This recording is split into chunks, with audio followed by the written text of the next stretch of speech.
sommes toujours en train de parler de notre héritage qui nous est réservé et qui prendra place dès le moment où le règne de 1000 ans débutera, ce règne que nous appelons aussi le millénium, qui durera toutes ces longues années, pendant 1000 ans sur cette terre, avec le Seigneur Jésus-Christ qui sera le roi de toutes les nations, le roi de toute la terre, comme c'est prophétisé dans la parole du Seigneur.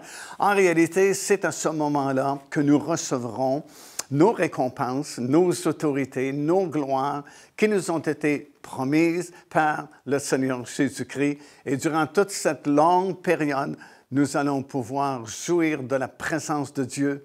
Dieu sera là en personne, la gloire de Dieu sera manifestée de façon continuelle. Et c'est pourquoi c'est vraiment très intéressant et encourageant de parler au sujet de cet héritage qui nous est réservé. Nous avons vu jusqu'à présent que ce sera le temps, le moment où Dieu accomplira ses promesses qui ont été faites au Seigneur Jésus-Christ. Justement, promesses qui lui a été faite qu'il deviendrait le roi de toute la terre et que toutes les nations lui seraient soumises.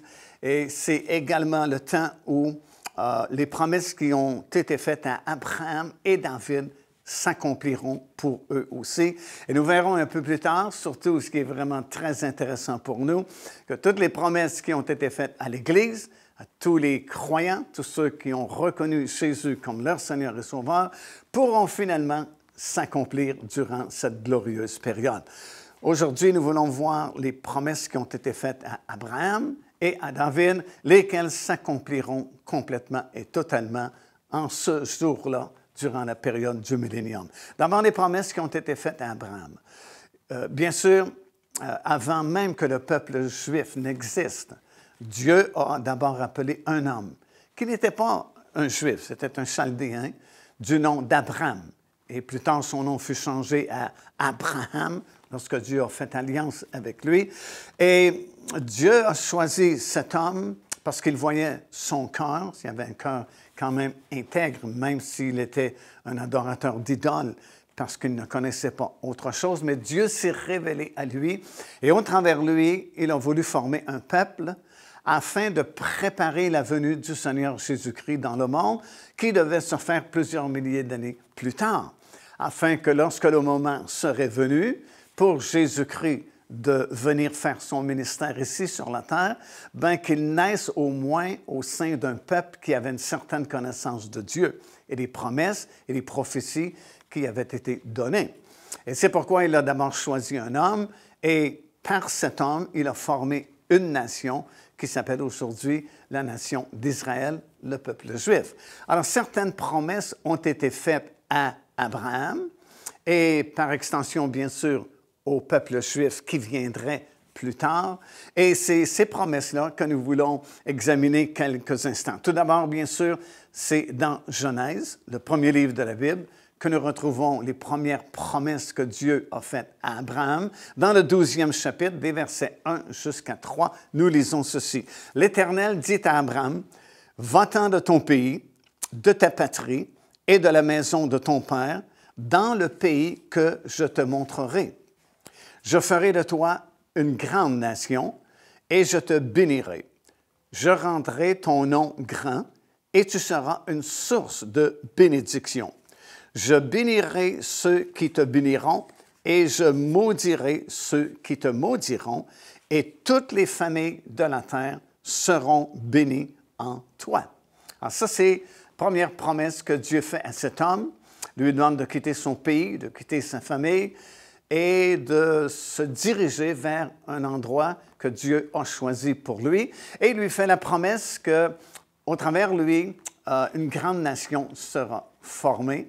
Et en plus, il lui fait la promesse de lui donner un coin de pays qui va lui appartenir à lui et à ses descendants.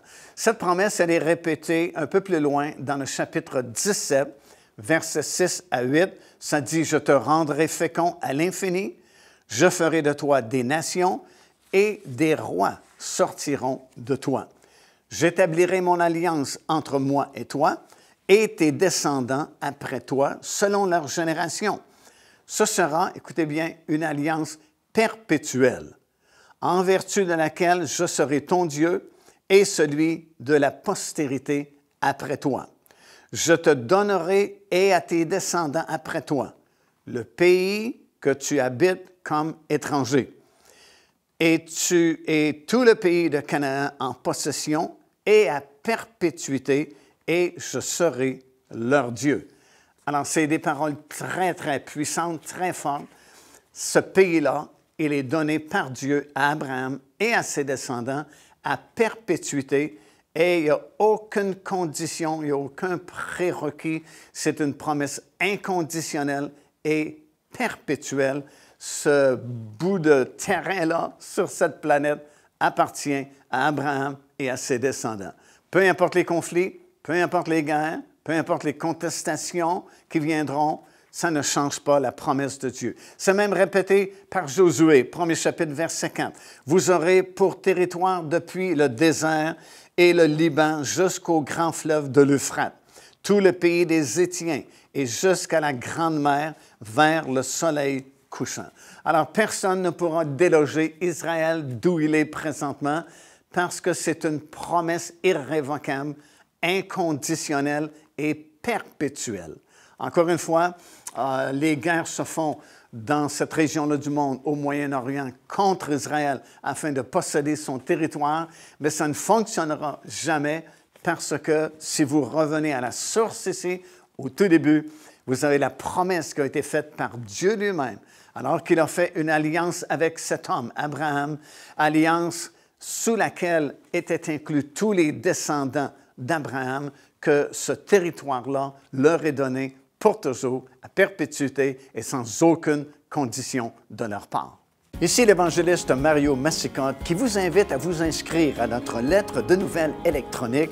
Et pour ce faire, il suffit de visiter notre site web au www.paindevie.org et tout en haut à la droite de votre écran, vous allez voir cet onglet sur lequel vous cliquez et vous vous inscrivez tout simplement. Ça vous permettra de recevoir des nouvelles du ministère de Pain de Vie et en même temps recevoir le bon enseignement de la parole de Dieu. Faites-le donc aujourd'hui même.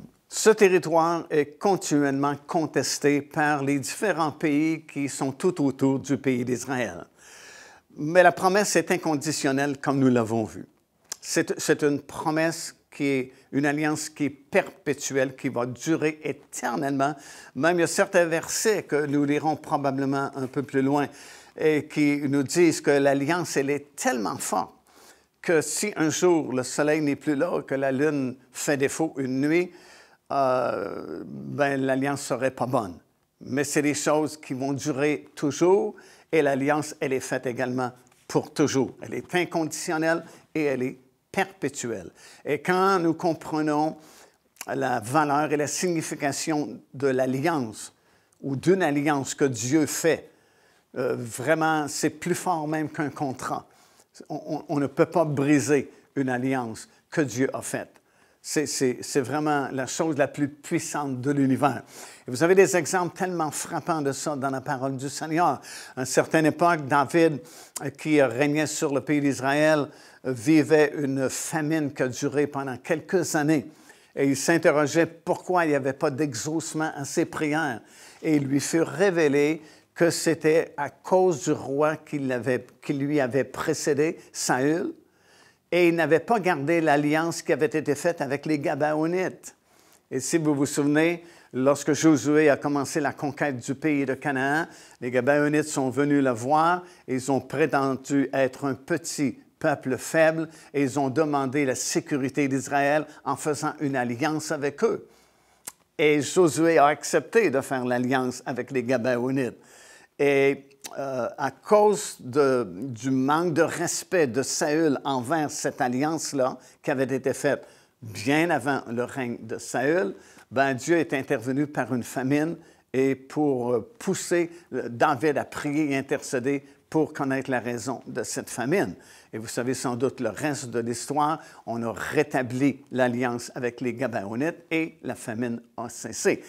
Ça nous explique comment Dieu considère des alliances. Et l'alliance qui a été faite avec Abraham, elle est inviolable. Et dans cette alliance, il a promis de donner cette région-là du monde à Abraham et à ses descendants à perpétuité, éternellement. Donc, personne au monde ne pourra déloger le peuple juif de son territoire. Peu importe les guerres, vous savez, cette région-là du monde et le pays d'Israël est continuellement sous attaque. Et les nations qui sont autour d'Israël veulent faire la guerre à Israël, veulent entrer en contestation avec Israël pour, soi-disant, prendre possession du territoire. Mais la plupart de ces nations-là qui attaquent Israël ou qui veulent attaquer Israël pour s'emparer de son territoire n'ont pas vraiment besoin de territoire. Ils en ont énormément de territoire dans leur propre région, mais ne sont pas satisfaits de la grandeur de leur territoire. Ils tiennent absolument à avoir le petit territoire d'Israël, qui est vraiment très petit. On dit qu'Israël n'est pas plus grand que l'État du New Jersey, aux États-Unis, ou du lac Michigan. Imaginez-vous, c'est la grandeur de tout le pays. Et vous avez de grandes nations qui ont énormément de surface de terrain tout autour, mais veulent avoir ce tout petit territoire.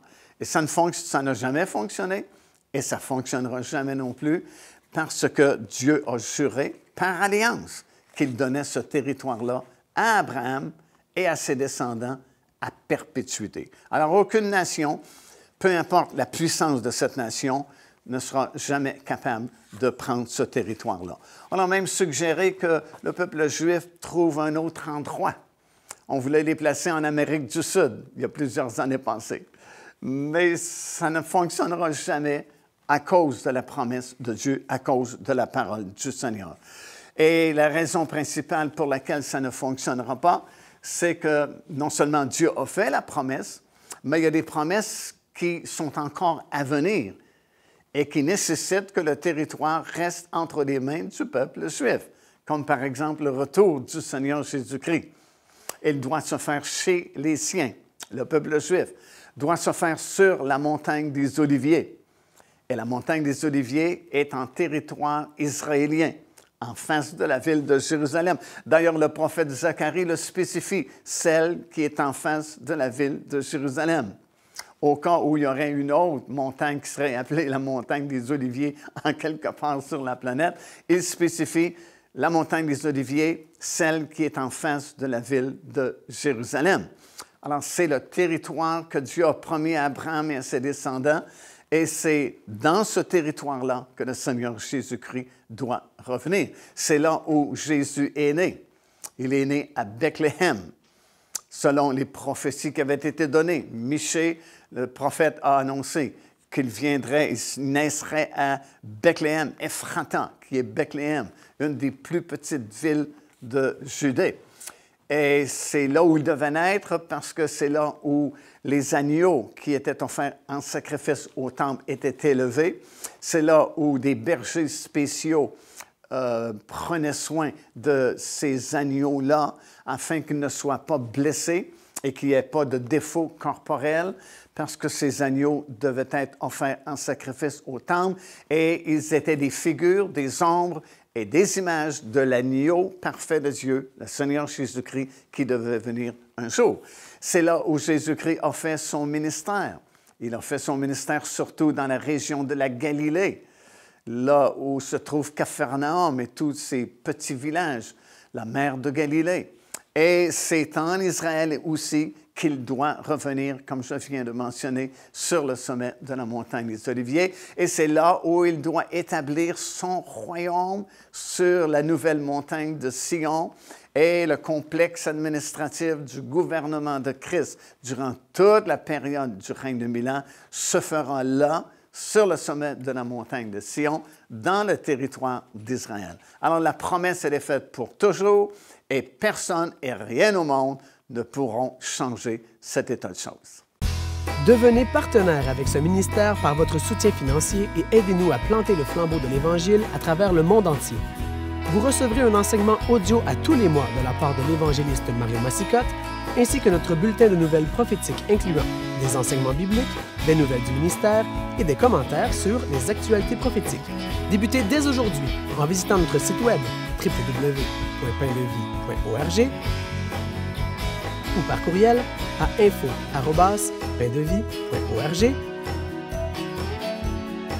Alors, non seulement les promesses ont été faites à Abraham concernant ce règne-là qui arrive bientôt, qu'on appelle le règne de 1000 ans ou le millénium, et c'est à l'occasion de l'établissement de ce règne-là que les promesses finales qui ont été faites à Abraham et à ses descendants pourront s'accomplir. Le pays d'Israël sera divisé alors de façon différente qu'il l'est présentement. Pardon, et c'est dans le livre d'Ézéchiel, à la fin du livre, dans le 48e chapitre, où nous lisons la disposition des différentes 12 tribus dans le nouveau territoire d'Israël. Bien sûr, c'est à la même place, mais pour la première fois, Israël possédera l'ensemble du territoire qui lui a été promis. En effet, les promesses qui ont été faites à Abraham et à ses descendants de posséder ce territoire-là, bien, Israël n'a jamais possédé complètement le territoire qui lui a été promis. Mais durant cette période-là du règne de 1000 ans, Israël pourra posséder entièrement tout le territoire qui lui avait été promis lorsque Dieu a fait la promesse à Abraham. Et vous avez dans ce 48e chapitre du livre d'Ézéchiel la position de chacune des 12 tribus et la région où chaque tribu sera établie durant tout le règne de 1000 ans. Et bien sûr, le pays sera énormément plus grand puisqu'ils posséderont pour la première fois tout le territoire qui avait été promis à Abraham. En ce temps-là, durant la période du millénium, ce sera également l'accomplissement de certaines promesses qui, elles, avaient été faites plus particulièrement à David, et que David ne manquerait jamais de successeur sur le trône du royaume de Juda. Dans 2 Samuel, le 7e chapitre et au verset 16, voici la parole d'un prophète, le prophète Nathan, parole que le prophète avait donnée sur David. Il a dit, « Ta maison et ton règne seront pour toujours assurés, et ton trône sera pour toujours affermi. » Alors voilà une autre belle promesse qui a été faite cette fois-ci à David, lui disant que son trône sera là pour toujours et ne manquera jamais de successeur. Dieu a promis à David qu'il ne manquerait jamais de successeur et que lui-même régnera comme prince d'Israël durant la période du millénium. Voici quelques autres promesses qui ont été faites à David dans ce même sens. D'abord, dans 2 Chronique, dans le 13e chapitre et au verset 5, nous lisons ceci. « Le Dieu d'Israël a donné pour toujours à David, remarquez, pour toujours à David, la royauté sur Israël, à lui et à ses fils, par une alliance inviolable. » Connaissant le sérieux d'une alliance, quand c'est fait par Dieu lui-même, on peut se fier à ses paroles, que David et ses fils seront toujours à la tête de la nation. 2e livre des Chroniques, dans le 21e chapitre et au verset 7, « L'Éternel ne voulut point détruire la maison de David à cause de l'alliance qu'il avait traitée avec David et de la promesse qu'il avait faite de lui donner pour toujours une lampe à lui et à ses fils. » Alors, même s'il y a eu à cette époque-là de la rébellion et les temps étaient troublés, néanmoins, à cause de l'alliance que Dieu avait faite avec David, il va respecter sa parole. Dans le livre des psaumes, c'est le psaume 89 et au verset 4, où nous lisons ces paroles. « Voici ce que j'ai juré à David, mon serviteur. J'affermirai ta postérité pour toujours et j'établirai ton trône à perpétuité. » Remarquez, ça dit, « Je l'ai juré à David. » Et nous lisons dans la parole du Seigneur qu'effectivement, Dieu, à quelques reprises, s'est donné la peine de jurer. Par exemple, dans l'Épître de Paul aux Hébreux, alors qu'il veut que nous comprenions, nous qui sommes l'Église du Seigneur Jésus-Christ, le sérieux des promesses qui nous ont été faites. Ça dit qu'il a juré. Il a juré que les promesses, c'était pour nous et qu'il allait les accomplir une par une et respecter son alliance avec nous. Et il dit, afin de montrer l'immutabilité de sa résolution il est intervenu par un serment. Dieu a juré que les promesses vont s'accomplir. Alors, lorsque Dieu se donne la peine de jurer, c'est quelque chose de vraiment très fort et de très puissant. Jérémie, chapitre 33, dit ceci, « Car ainsi parle l'Éternel, David ne manquera jamais d'un successeur assis sur le trône de la maison d'Israël. » Et dans le chapitre 33 et le verset 20, il dit, « Ainsi parle l'Éternel, si vous pouvez rompre mon alliance avec le jour et mon alliance avec la nuit, en sorte que le jour et la nuit ne soient plus en leur temps, alors aussi mon alliance sera rompue avec David, mon serviteur, en sorte qu'il n'y aura point de fils régnant sur son trône. » Alors, c'est des promesses vraiment très fortes qui s'accompliront sûrement. Procurez-vous cet enseignement disponible dès maintenant sur notre site web au www.paindevie.org. En visitant notre boutique web, vous pourrez commander ou même télécharger les enseignements. Vous trouverez aussi plusieurs autres produits contenant des centaines de sujets pour votre édification. Voici d'autres versets qui parlent au sujet de ces promesses qui ont été faites à David, comme de quoi il ne manquera jamais de successeur pour régner sur Israël. Dans Jérémie, chapitre 30 et le verset 9, nous lisons ceci, « Ils serviront l'Éternel leur Dieu et David leur roi que je leur susciterai. » Alors, c'est des promesses qui sont encore à venir, qui s'accompliront en ce jour-là. Et comme on a mentionné, quand vous voyez l'expression « en ce jour-là », ça se réfère toujours au règne de 1000 ans, au millénium. Donc, nous avons une promesse ici qui a été faite à David, qu'il régnera sur Israël durant la période du millénium. Dans le livre du prophète Osée, dans le 3e chapitre et au verset 5, nous lisons ceci. « Après cela, les enfants d'Israël reviendront. » Déjà, c'est fort parce que les enfants d'Israël avaient été dispersés. Vous savez, la grande diaspora dans les années 70, alors que les Romains sont venus et ont détruit la ville et ont brûlé la temple. Ils ont été dispersés.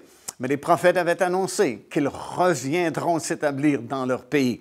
Et le prophète Osée dit ceci, « Après cela, les enfants d'Israël reviendront.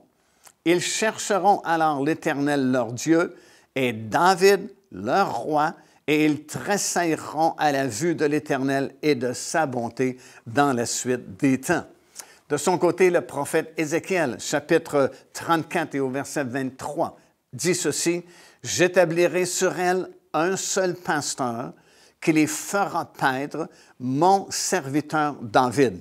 Il les fera paître et il sera leur pasteur. » Dans le livre des Actes des Apôtres, nous lisons au sujet de cette promesse, mais sous une forme différente, vraiment.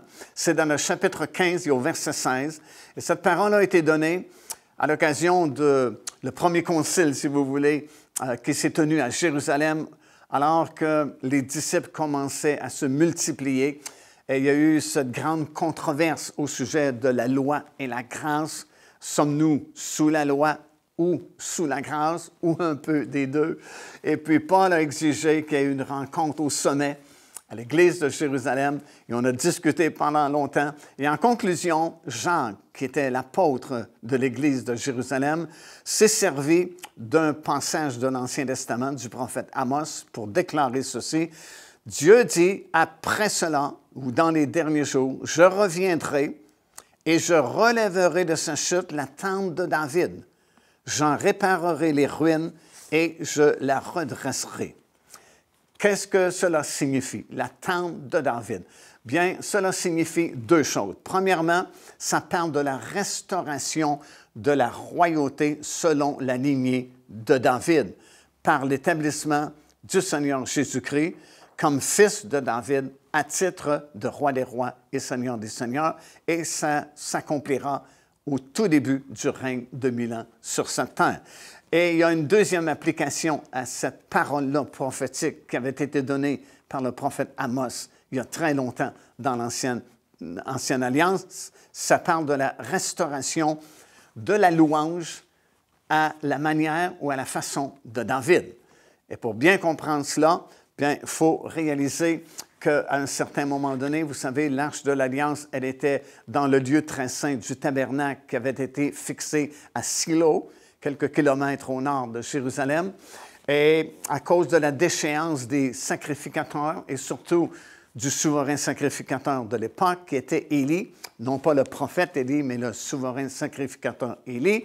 L'Arche de l'Éternel a été prise par les Philistins, et puis finalement, ils l'ont retournée dans le territoire d'Israël, et elle a été entreposée pendant de nombreuses années dans la maison d'un particulier dans la région de Kiriath-Yearim. Et tout au long du règne du premier roi d'Israël, Saül ne s'est pas préoccupé de récupérer l'Arche de l'Alliance, parce que ce n'était pas vraiment un homme d'esprit et il ne s'intéressait pas outre mesure à ces choses-là. Mais lorsque David lui a succédé, une des premières choses qu'il a faites, c'est vouloir récupérer l'Arche de l'Alliance et la ramener sans doute à Silo.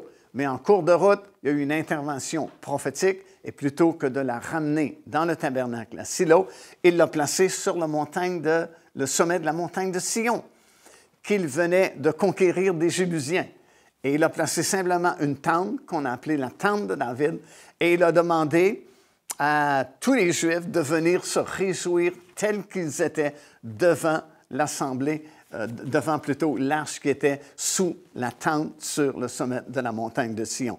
Et c'est la première fois, la Bible dit, qu'on a commencé à louer l'Éternel avec ce genre de liberté-là, de danse, de chant, de réjouissance. Et puis, dans 1 Chroniques, chapitre 16, le verset 7, ça dit ceci, « Ce fut en ce jour que David chargea pour la première fois Asaph et ses frères de célébrer les louanges de l'Éternel. » Et dans 2 Chroniques, chapitre 29, le verset 30, ça dit « Puis le roi Ézéchias et les chefs dirent aux Lévites de célébrer l'Éternel avec les paroles de David et du prophète Asaph, et ils le célébrèrent avec des transports de joie et s'inclinèrent et se prosternèrent. » Et finalement, dans Néhémie, 12e chapitre, les chefs des Lévites étaient chargés de célébrer et de louer l'Éternel selon la façon de David. Alors, ça nous manque beaucoup dans nos assemblées. Vous pouvez avoir des transports de joie. Vous pouvez être joyeux quand vous allez à la réunion parce qu'il y a une liberté pour louer le Seigneur. Et c'est une des significations du redressement de la tente de David. Car Dieu a tant aimé le monde qu'il a donné son Fils unique, afin que quiconque croit en lui ne périsse point, mais qu'il ait la vie éternelle. Téléchargez gratuitement l'enseignement « Le salut, c'est quoi ?» en visitant notre site web www.paindevie.org et recevez la grâce merveilleuse que Dieu vous offre.